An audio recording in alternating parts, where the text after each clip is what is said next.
kapatid. At committed naman siya dun sa kanya sila sa akin. Dahil kasama ko siya ngayon. Yes. Next. Ikaw naman. Ikaw naman, Darcel. Akin pong partner ay si Dr. Melgasa. Siya po ay asawa ni Doktor. So hindi po talaga siya yung aming kamag-anak po. So hindi ko po siya ganun kakilala before. So kaya nakita ko naman sa kanya yung pagiging napakabait niya at napakasigla niya sa amin sa church, at saka talagang paglalapit ka sa kanya, anumang bagay at kaya niyang pagbigyan ka ay talagang ikaw ay kanyang pagbibigyan. So ganun kabait sa atin. At kita ko rin sa kanya siya Sarap magluto. sarap magluto talaga.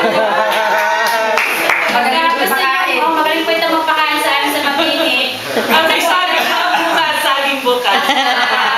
Matatag na babae at mabuting ina sa kanyang mga anak. Yun po nakita ko sa kanya. Palaki niya ang kanyang mga anak ng mga mabuting bata. Yun po ang aking pagkakakilala kay Ate Nel. Okay, please.